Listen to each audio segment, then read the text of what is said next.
Hello बच्चों, welcome to Shubham Bansal maths YouTube channel. तो बच्चों, आज की इस वीडियो में हम डिस्कस करने जा रहे हैं case study based question of areas related to circles. तो बच्चों, इससे पहले भी चैनल पे केस स्टडी की अप्रोक्सीमेट 9 to 10 वीडियोस अपलोड हो चुकी हैं। तो जिस भी बच्चे ने अभी तक वो वीडियो नहीं देखी बच्चों, वीडियो चैनल पे अवेलेबल है, जरूर देख लीजिएगा, ठीक है। एंड वन मोर थिंग, बहुत सारे बच्चों का डिमांड आ रहा था कि सर प्लेलिस्ट बना दीजिए, जो आपने एमसीक्यू सीरीज करवाई, जो आपने सैम्पल पेपर करवाया या केस स्टडी करवाया। तो बच्चों, सबकी प्लेलिस्ट बन चुकी है, प्लेलिस्ट में जाके आप देख सकते हैं, और जो भी वीडियो आपको देखनी है वो बच्चों चैप्टर वाइज वहां पर अवेलेबल है, ठीक है। तो चलिएगा बच्चों, स्टार्ट करते हैं। तो यार, ये है केस स्टडी का पहला question area related to circle chapter का। बिल्कुल ध्यान से पढ़ते हैं।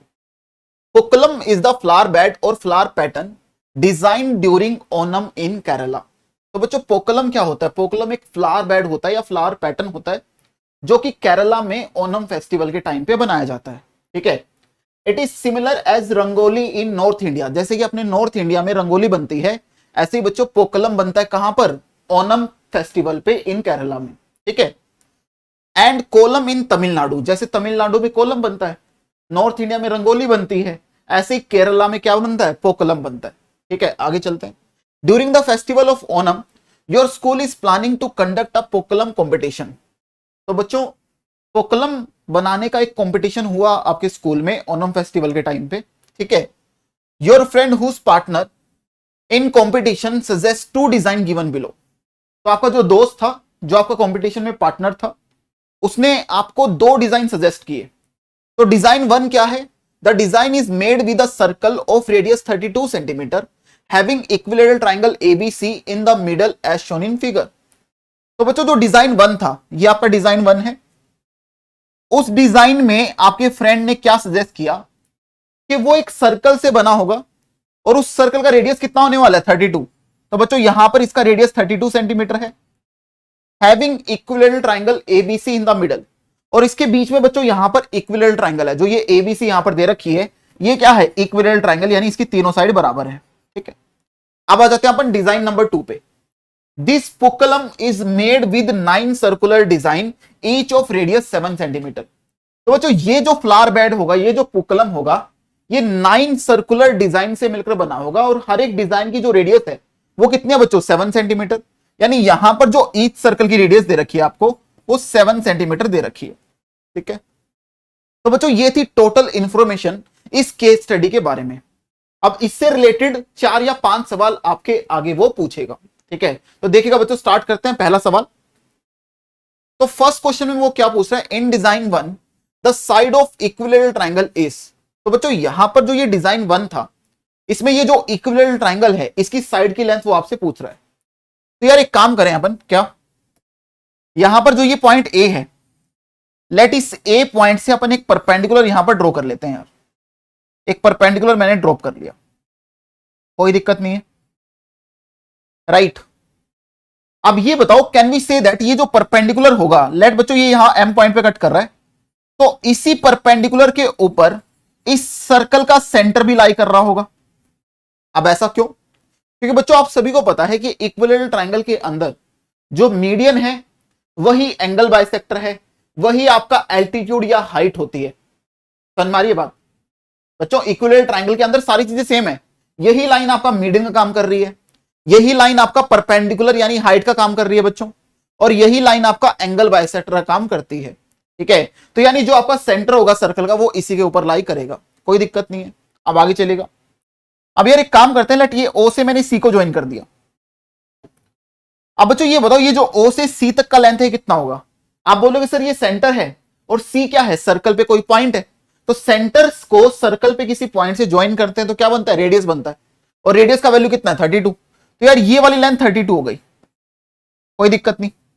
अब बाल को ये बताओ, ये वाला एंगल कितना होगा? ये वाला एंगल बताओ। यार, आप सभी को पता है इक्विलेटर में हर एक एंगल 60 डिग्री का होता है। कितने डिग्री का होता है? 60 डिग्री का। तो कैन वी से दैट ये वाला एंगल इसके बराबर होगा? क्यों? क्योंकि सर इक्विलेटरल ट्राइंगल में अगर आप सेंटर को वर्टाइसिस से ज्वाइन करते हो तो वो एंगल बाइसेक्टर का काम भी करता है। इक्विलेटरल ट्राइंगल में सारी चीजें बराबर ही होती हैं। तो अगर बच्चों ये टोटल 60 है, तो ये आधा एंगल कितना होगा? 30 डिग्री होगा। कितना होगा? 30 डिग्री। कोई दिक्कत नहीं। अब एक बात और बता दो यार, ये बच्चों परपेंडिकुलर है तो ये बेस को क्या करेगा? बाइसेक्ट। बट इक्विलेटरल और आइसोसेलेस में ही होता है ऐसा कि जो परपेंडिकुलर है वही मीडियन का काम भी कर रहा होता है। ठीक है ना। तो बच्चों अगर इस साइड को मैं ए ले लूं बी से एम तक, तो एम से सी तक क्या होगा, ए ही होगा, कोई दिक्कत नहीं। एक बार फटाफट से देख लो क्या बताया मैंने। सबसे पहले मैंने यहां से एक परपेंडिकुलर ड्रॉप किया, वही परपेंडिकुलर बच्चों किसका काम करेगा, वही परपेंडिकुलर आपका मीडियन का काम करेगा, वही आपका यहां पर हाइट तो है ही परपेंडिकुलर है, यहां से तो हाइट का काम कर रहा है। उसके बाद यही आपका एंगल बाइसेक्टर काम भी करता है, ठीक है। उसके बाद मैंने बोला कि सेंटर इसके ऊपर लाई करेगा, क्यों, क्योंकि इक्विलेटरल ट्रायंगल में सारी चीजें बराबर है, मीडियन, एंगल बाइसेक्टर, हाइट, सारी चीजें सेम है, ठीक है। उसके बाद अपन ने ओ से सी को ज्वाइन किया, तो ओसी क्या है, रेडियस, रेडियस कितना है 32। उसके बाद OC is the angle bisector of angle C also, तो अगर एंगल सी टोटल 60 है तो ये आधा एंगल कितना होगा, 30 डिग्री होगा, समझ गए मेरी बात। और बच्चों ये जो परपेंडिकुलर है ये बेस को क्या करेगा, बाइसेक्ट, तो ये अगर ए है तो ये भी क्या होगी, ए होगी, ठीक है। अब एक काम करो, जो ये ट्राइंगल ओ सी एम बन रही है, इसमें अपन थोड़ा ट्रिग्नोमेट्री का यूज करते हैं। अगर यार मुझे ये ए का वैल्यू निकालना है, ये बताओ ये वाला एंगल कितना था, 30 डिग्री था, ये कितना था बच्चों, 30 डिग्री था। तो इस 30 के रिस्पेक्ट में ये ए क्या है, आप बोलोगे सर बेस है। तो बच्चों ये बताओ, बेस है अपने पास और 90 के सामने वाली साइड हाइपोटेन्यूज, और बेस हाइपोटेन्यूज से क्या बनता है, कोस भी बनता है, सीकेंड भी बनता है। चलो अपन यहां पर कोस लगाते हैं, ठीक है। तो बच्चों 30 के रिस्पेक्ट में कोस लगा दो आप, 30 के रिस्पेक्ट में कोस लगाओ, cos 30 equal to base upon hypotenuse, base कितना है, ए है, हाइपोटेन्यूज बच्चों 32 है। अब कोस 30 की वैल्यू कितनी होती है सर, कोस 30 की वैल्यू होती है √3/2।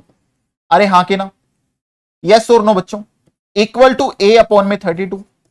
तो यहां से क्या मेरे पास ए का वैल्यू आ जाएगा, बिल्कुल आ जाएगा, 32 साइड जाके मल्टीप्लाई में, और बच्चों यहां से क्या है, √3/2 है। आप देखो ये कितने पे कटेगा, 16 पे कट गया, तो आंसर कितना आ गया, 16√3 आ गया। अब यूनिट क्या आएगी बच्चों, रेडियस यहां पर सेंटीमीटर में थी, तो ये एक इसमें आएगा, सेंटीमीटर में आएगा, समझ गए मेरी बात। बट अपने को क्या निकालना है, अपने को इक्विलेटरल ट्रायंगल की साइड की लेंथ निकालनी है। अब बच्चों ये टोटल लेंथ कितनी है सर, a प्लस ए, ये टोटल कितना बच्चों 2a, यानी इस इक्विलेटरल ट्रायंगल की साइड की लेंथ 2a है। अब a का वैल्यू आ गया तो अपन 2a तो निकाल ही सकते हैं। तो बच्चों 2a क्या होगा सर, 16√3 को 2 से गुना कर दो तो ये आ जाएगा 32√3 सेंटीमीटर, कोई दिक्कत नहीं है। तो यार फर्स्ट सवाल का जो जवाब है आपका वो 32√3 सेंटीमीटर आ चुका है, समझ में आया सभी को। चलें आगे बढ़ेगा सेकंड सवाल पे। नेक्स्ट सवाल क्या है बच्चों, in design 1 the altitude of the equilateral triangle, जो ये बच्चों इक्विलेटरल ट्रायंगल बन रही है इसके एल्टीट्यूड का लेंथ क्या होगा। अब ध्यान से सुनो, फिर वही बात, इक्विलेटरल ट्रायंगल में जो आपका एल्टीट्यूड या हाइट है, जो आपका मीडियन है, एंगल बाइसेक्टर, वो सारी सेम लाइन ही होंगी, है ना, यही वाली लाइन आपका सबका काम कर रही होगी। तो इन शॉर्ट आपको ए से एम तक का लेंथ निकालना है। तो बाल को एक बात बताओ, वैसे तो कुछ बच्चे बोलेंगे सर यहां पर पाइथागोरस लगा दो, बट पाइथागोरस से भी आसान एक चीज है, वैसे पाइथागोरस लगा सकते हैं कि आपको ये साइड का लेंथ पता है 2a, अभी निकाला आपने 32√3, और a का वैल्यू आपके पास आ चुका है, तो ये बड़े वाले ट्रायंगल में पाइथागोरस लगा दो तो यहां से am का वैल्यू आ जाएगा। बट और भी छोटा अपन कैसे बना सकते हैं, ध्यान से देखो यार, ये बताओ o से a तक का लेंथ कितना है। आप बोलोगे सर o से a तक तो रेडियस हो गई ना, o से a तक क्या है बच्चों, o से a तक रेडियस है। अब ये रेडियस कितनी है अपने पास, 32 सेंटीमीटर। अब कैसे भी करके मुझे O से M तक का लेंथ पता चल जाए तो मेरे पास AM आ जाएगा, क्यों, क्योंकि बच्चों OA पता चल गया, उसमें OM ऐड कर दो तो AM पता चल जाएगा अपने को। अब OM कैसे निकालें यार, इस ट्रायंगल में दोबारा अपन ट्रिग्नोमेट्री का यूज करें। इस 30 के रिस्पेक्ट में ये क्या है, परपेंडिकुलर, थीटा के सामने वाली साइड परपेंडिकुलर, और बच्चों अपने पास हाइपोटेन्यूज भी है, बेस भी है, किसी का भी यूज कर लो। चलो मैं हाइपोटेन्यूज का यूज करता हूं, तो परपेंडिकुलर हाइपोटेन्यूज से क्या बनता है, साइन भी बनता है, कोसिकेंट भी बनता है, कुछ भी लगा लो आप, सेम आंसर आएगा। तो चलो मैं यहां पर साइन 30 डिग्री लगाता हूं, है ना, इस 30 के रिस्पेक्ट में यहां पर अपन साइन लगाते हैं, तो साइन 30 इक्वल टू p/h। तो परपेंडिकुलर क्या है, OM, हाइपोटेन्यूज कितना है 32, तो बच्चों ये OM अपॉन में 32 आ गया। अब साइन 30 की value 1/2 equal to OM upon में 32, तो यहां से OM की वैल्यू आ जाएगी 32 डिवाइड बाई 2 यानी 16, राइट। तो बच्चों आपके पास OM का लेंथ भी आ चुका है, कितना, 16। अब आपको निकालना था ये कंप्लीट एल्टीट्यूड कितना होगा, तो यार ये बताओ ये कंप्लीट एल्टीट्यूड कितना हो गया, 32 के अंदर 16 ऐड कर दो, कितना हो जाएगा, 48 हो जाएगा। अरे हाँ कि ना, यानी बच्चों जो A से M तक का लेंथ आ जाएगा वो आ जाएगा 32 प्लस में 16 यानी 48 सेंटीमीटर, कोई दिक्कत नहीं है। चले, तो यानी बच्चों सेकंड क्वेश्चंस का जो आपका आंसर है वो आपका 48 सेंटीमीटर आ चुका है, समझ में आ गया सभी को। चलें आगे बढ़ेगा नेक्स्ट सवाल पे।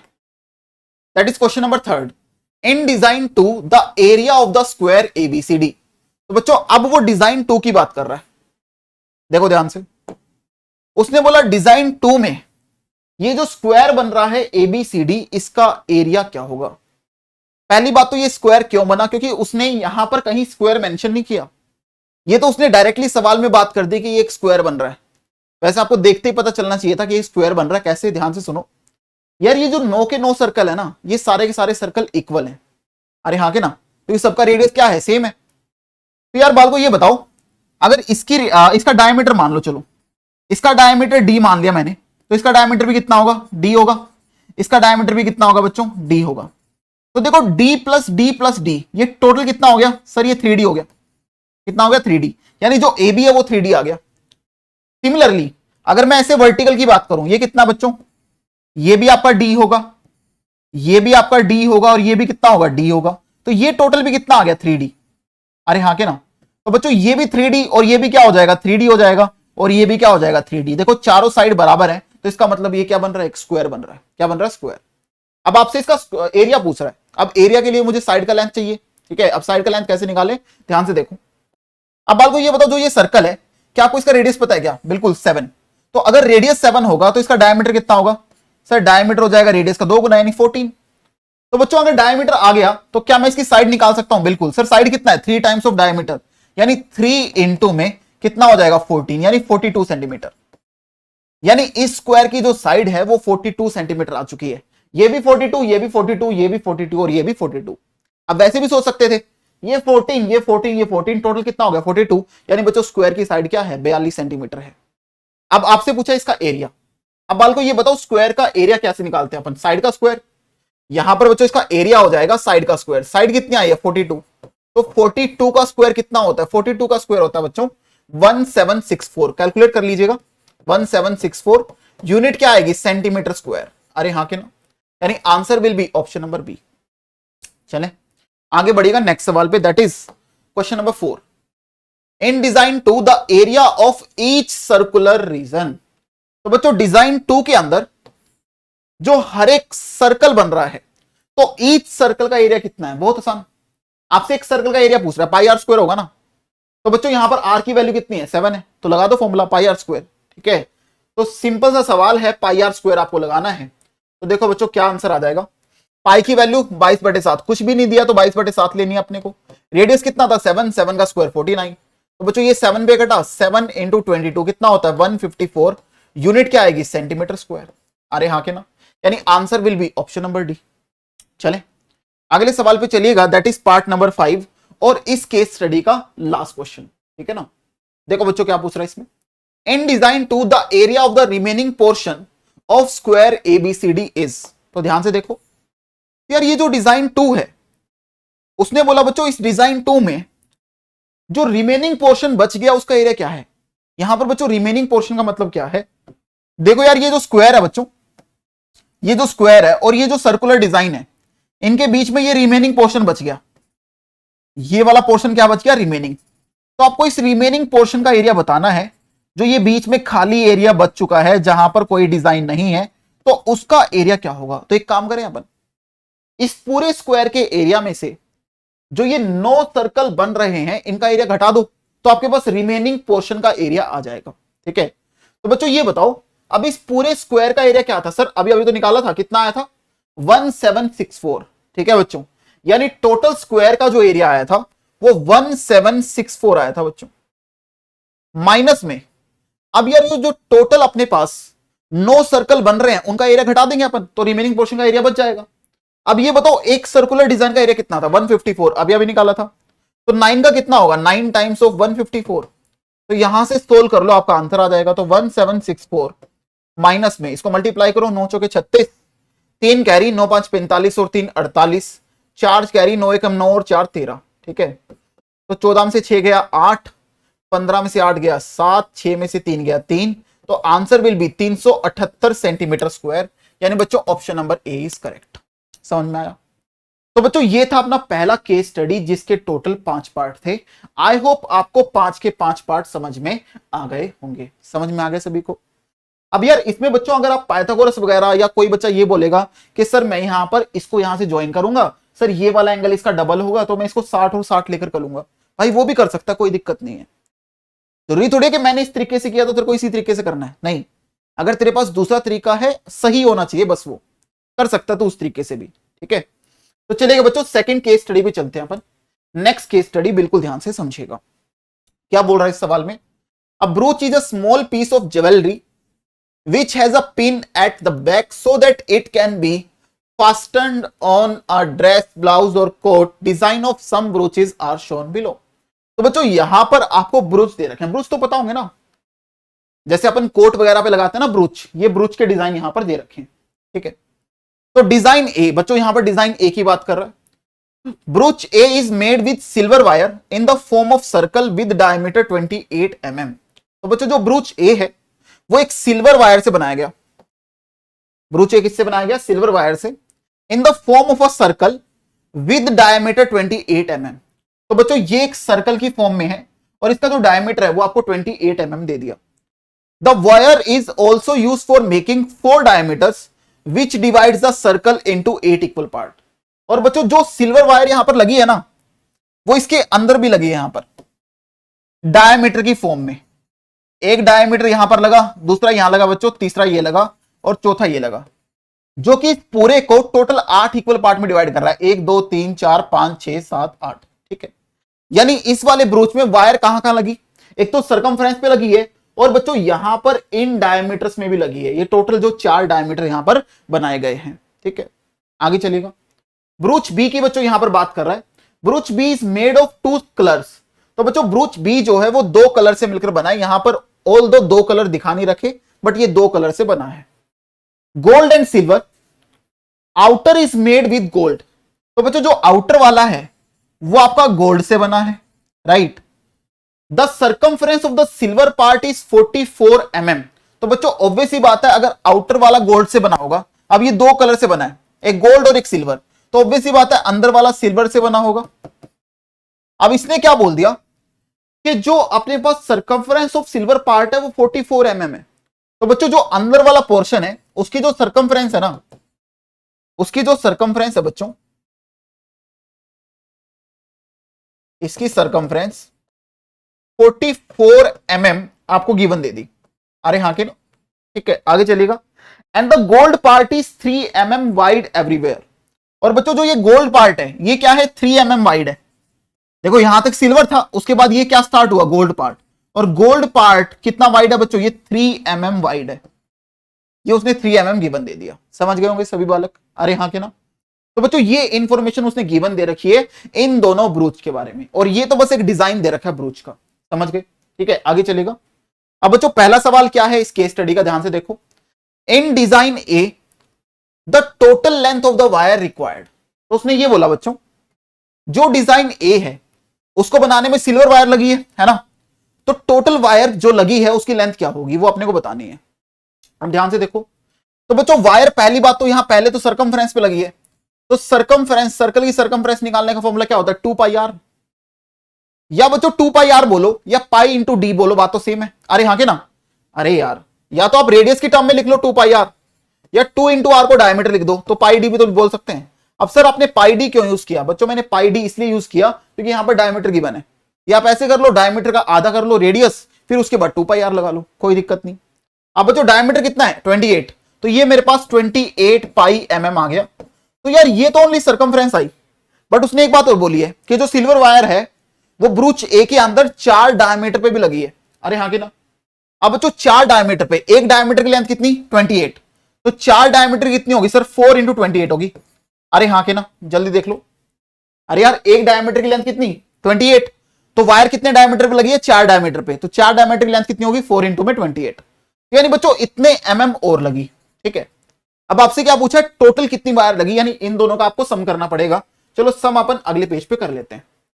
तो बच्चों यहां पर पहले से आंसर आया था 28 पाई, जो कि सर्कमफ्रेंस पे लगी है, और पाई की वैल्यू कितनी लेंगे अपन 22/7, प्लस में जो डायमीटर पे लगी है, डायमीटर पे कितनी लगी है 4 इंटू में 28, कोई दिक्कत नहीं। अब जो कट रहा है उसको कैंसिल आउट करो, 7 4 28, तो ये हो जाएगा अपने पास 88 प्लस में 4 8 32, 2 3 कैरी, 4 दूनी 8 और 3 11। यार ऐड करो कितना बनेगा, ये अपने पास 200 बन रहा है क्या? अरे हाँ के ना, तो ये बच्चों 200 mm बन जाएगा। यानी पहले केस में जो सिल्वर वायर लगी है उसकी लेंथ कितनी होगी? 200 mm होगी। कोई दिक्कत नहीं, ठीक है, चलेगा। आगे बढ़ते हैं नेक्स्ट सवाल पे। In design A the area of each sector of the brooch, ध्यान से देखो बच्चों, जो डिजाइन ए था उसमें बच्चों ईच सेक्टर का एरिया कितना होगा। अब यहां पर बच्चों सेक्टर कौन से बन रहे हैं?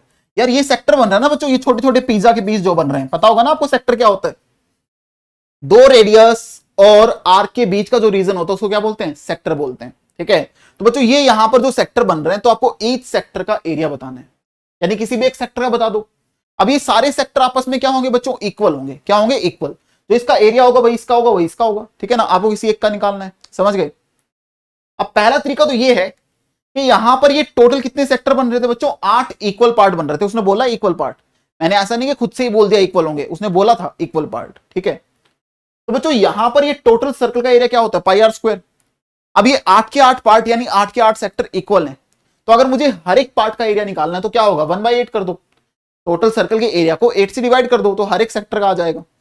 या आप ऐसे भी कर सकते हो, कोई बच्चा बोलेगा सर सेक्टर का एरिया तो मैंने ये सीखा है θ/360 इंटू पाई आर स्क्वायर, तो भाई तू थीटा निकाल सकता है। थीटा कैसे निकालेगा? ये टोटल 360 डिग्री एंगल होता है, तो 360 को 8 से डिवाइड कर दे तो ईच सेक्टर का एंगल आ जाएगा, तो वहां से भी तू कर सकता है। बट आसान तरीका ये है कि टोटल सर्कल का एरिया निकालो और 8 से डिवाइड कर दो, क्योंकि 8 इक्वल पार्ट बन रहे हैं, ठीक है। अब बच्चों ये बताओ रेडियस कितनी थी? सर डायमीटर है 28, रेडियस हो जाएगी 14, तो हर एक सेक्टर का जो एरिया आएगा बच्चों वो बन जाएगा 1/8 पाई आर स्क्वायर, है ना। आर कितना हो जाएगा? 28 डायमीटर था, तो रेडियस कितनी हो जाएगी? 14। अरे हाँ के ना। तो बच्चों 1/8 क्यों लगाया? समझ में आ गया, क्योंकि ईच सेक्टर की बात करिए, अपने को हर एक सेक्टर का निकालना है, ठीक है। अब देखो ध्यान से, सिंप्लीफाई करते हैं यार। 1/8 इंटू में 22/7 इंटू में 14 स्क्वायर को लिख दो, 14 इंटू 14, तो 7 2 14, 2 4 8, तो 2 2 4, ये 11 पे कटा, 2 7 14, तो 11 इंटू 7 कितना आ गया? 77। यूनिट क्या आएगी बच्चों? mm स्क्वायर आएगी, क्योंकि जो रेडियस थी वो mm में थी, ठीक है। तो answer will be option number C. समझ में आया? चलें आगे बढ़िएगा नेक्स्ट क्वेश्चन पे। अगला सवाल क्या है? पार्ट नंबर 3, ध्यान से देखिएगा। In design B the circumference of the outer part यानी गोल्डन। तो बच्चों डिजाइन बी के अंदर आपसे जो गोल्डन पार्ट है, जो बच्चों गोल्डन पार्ट क्या था? बाहर वाला पार्ट, इसकी सर्कमफ्रेंस पूछ रहे। अंदर वाले की सर्कमफ्रेंस तो उसने गिवन दे ही रखी थी, 44 थी। अब सर अगर हमें इसकी सर्कमफ्रेंस निकालनी है तो ये जो बड़े वाला सर्कल है इसकी रेडियस पता होनी चाहिए, तभी तो 2πr लगा पाओगे आप। अब सर इसकी रेडियस कैसे निकालें? ध्यान से देखो। अब बच्चों मैंने एक काम किया, लेट इसका सेंटर मैंने ये मान लिया, लेट सेंटर इसका O है। अंदर वाले की रेडियस मैंने स्मॉल r मान ली, बाहर वाले की रेडियस मैंने कैपिटल R मान ली। अब बच्चों अंदर वाले की रेडियस अगर स्मॉल r है तो अंदर वाले का सर्कमफ्रेंस क्या हो जाएगा? 2πr। अरे हाँ के ना, इक्वल टू, अब इसका सर्कमफ्रेंस दे कितना रखा है? 44, तो ये जो 2 पाई स्मॉल r होगा ये 44 के बराबर होगा। अब 2 इंटू पाई की वैल्यू 22/7 गुना में r इक्वल टू 44। अब देखो बच्चों 22 इंटू 2 44 होता है, ये इससे कट जाएगा, 7 उस साइड जाके मल्टीप्लाई में, तो स्मॉल r की वैल्यू 7 mm आ गई। mm में है ना यहां पर यूनिट, ठीक है। अब अगर मुझे कैपिटल R निकालना है तो एक काम करें सर, जो कैपिटल R होगा ना, जो कैपिटल R होगा, अगर मैं स्मॉल r के अंदर ये वाली विड्थ जो है वो ऐड कर दूं तो मेरे पास कैपिटल R आ जाएगा। अरे हाँ के ना बच्चों, ये क्या है? Small r। अगर मैं ये वाली विड्थ ऐड कर दूं तो मेरे पास कैपिटल R आ जाएगा। अब स्मॉल r की वैल्यू है 7, और बच्चों ये बताओ ये विड्थ कितनी थी? सर ये जो विड्थ थी ना ये 3 थी, तो बच्चों कैपिटल R जो आएगा आपका वो 7 + 3 कितना आ जाएगा? 10 mm आ जाएगा। कितना आ जाएगा? 10 mm। यानी जो बाहर वाला गोल्डन पार्ट होगा उसकी जो रेडियस होगी वो कितनी होगी बच्चों? वो 10 mm आपके पास आ जाएगी, ठीक है। अब रेडियस आ गई, अब आपसे पूछा क्या था? सर्कमफ्रेंस। तो बच्चों यहां पर अपन सर्कमफ्रेंस निकाल सकते हैं। अब फॉर्मूला लगा दो 2πr, तो 2 इंटू 22/7 इंटू में ये बताओ रेडियस कितनी आ गई? 10 mm। सोल्व करो इसको, कितना बनेगा? तो 22 इंटू 244 इंटू में 10, यानी बच्चों ये 440 बन जाएगा, डिवाइड बाय है 7, ठीक है। पॉइंट में आएगा आंसर, कितना बनेगा देख लो, 7 21 7 5 35 7 6 42, तो बच्चों 6 पे जाएगा तो ये 62.86 ही बनेगा। देख लो मैं डायरेक्टली आंसर क्यों लिख पा रहा हूं, क्योंकि बच्चों मैंने यहां पे डायरेक्टली दे दिया 6 किसकी डिजिट है, 6 पहले डिजिट बस इस ऑप्शन में आ रही है ना, देख लो 7 6 42 6 पे जाएगा ना, तो स्टार्टिंग में 6 किस ऑप्शन में आ रहा है, इस वाले में। यानी जब आप इसको डायरेक्टली सोल्व भी करेंगे तो 62.86 mm ये बनेगा। ठीक है, आगे चलेगा नेक्स्ट सवाल पे, that is part number 4। In design B the difference of the areas of golden and silver part. तो बच्चों जो डिजाइन बी था उसमें उसने ये बोला जो गोल्डन पार्ट है और जो सिल्वर पार्ट है इनके एरिया के बीच का डिफरेंस क्या होगा। यार दोनों के रेडियस आपके पास है, दोनों के एरिया का डिफरेंस आपको बताना है। अब बड़े वाला क्या था गोल्डन, इसका एरिया क्या होगा पाई कैपिटल आर स्क्वायर, छोटे वाला क्या था सिल्वर, उसका एरिया क्या होगा पाई स्मॉल आर स्क्वायर, दोनों का एरिया घटा दो। ठीक है, तो रेडियस क्या थी बच्चों, अंदर वाले की रेडियस आई है 7, बाहर वाली कितनी आई है 10, तो लगाओ फॉर्मूला, तो ये हो जाएगा अपने पास pi capital R square minus में स्मॉल आर स्क्वायर। तो बच्चों आंसर पाई की टर्म्स में ही दे रखा है। कैपिटल आर क्या था बच्चों 10 था, जो कि अभी अभी निकाला था। स्मॉल आर कितना आया था 7 सिल्वर वाले पार्ट का, तो पाई इंटू में 10 का स्क्वायर कितना होता है 100, 7 का स्क्वायर 49, तो ये मेरे पास हो जाएगा बच्चों 51 पाई, इतना आ जाएगा दोनों के एरिया का डिफरेंस। यूनिट अगर पूछोगे यूनिट क्या आएगी mm स्क्वायर, तो बट यहां पर यूनिट उसने मेंशन कर नहीं रखी। ठीक है, आगे चलेगा नेक्स्ट पार्ट पे आते हैं और लास्ट पार्ट इस केस स्टडी का। A boy is playing with brooch B, he makes revolution with it along its edge, how many complete revolution must it take to cover 80 pi mm। ध्यान से सुनिएगा बच्चों, उसने ये बोला जो ब्रूच बी है उसके अराउंड एक बच्चा चक्कर काट रहा है भाई, रिवॉल्यूशन ले रहा है, ब्रूच बी के अराउंड वो रिवॉल्यूशन ले रहा है, वो चक्कर काट रहा है, तो उसने टोटल जो डिस्टेंस है वो 80 पाई mm ट्रेवल किया। तो अपने को ये बताना है कि उसने टोटल कितने चक्कर काटे होंगे, ये अपने को बताना है। ठीक है, अब बाल को ये बताओ अगर वो इसके अराउंड एक चक्कर एक रिवॉल्यूशन काटता है तो वो टोटल कितना डिस्टेंस ट्रेवल करेगा। आप बोलोगे सर जो ये बाहर वाले का सर्कमफ्रेंस होगा उतना ही डिस्टेंस वो ट्रेवल करेगा अगर वो एक चक्कर काटेगा। और ये बताओ बच्चों बाहर वाले की सर्कमफ्रेंस क्या है सर 2 पाई कैपिटल आर। तो बच्चों ये बताओ 2 पाई कैपिटल आर जब आप यहां पर लगाओगे तो 2 इंटू में पाई इंटू कैपिटल आर कितना है 10 है, तो यानी बच्चों 20 पाई mm जब वो कवर करेगा तो उसमें उसका एक रिवॉल्यूशन कंप्लीट हो जाएगा। अरे हाँ के ना, यानी 20 पाई mm में उसका एक रिवॉल्यूशन कंप्लीट हो जाएगा। अब ध्यान से देखिएगा, तो यहां से अपने को पता चला कि 20 पाई mm इतने डिस्टेंस ट्रेवल करने में उसका एक रिवॉल्यूशन कंप्लीट होता है। अब उसने कितना डिस्टेंस ट्रेवल किया 80 पाई mm।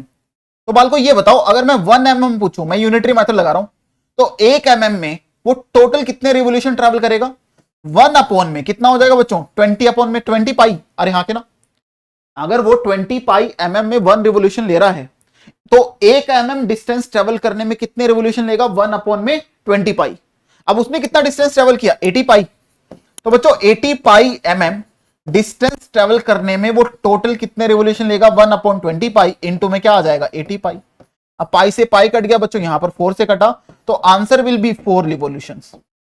यानी बच्चों वो टोटल 4 चक्कर काटेगा तब जाके उसका टोटल 80 पाई कंप्लीट होगा। वैसे भी सोच सकते थे कि 20 पाई में वो एक चक्कर में काटता है ना बच्चों, 20 पाई ट्रेवल करता है वो एक चक्कर में, 80 पाई यानी 4 गुना, यानी 4 चक्कर लगाने पड़ेंगे उसको।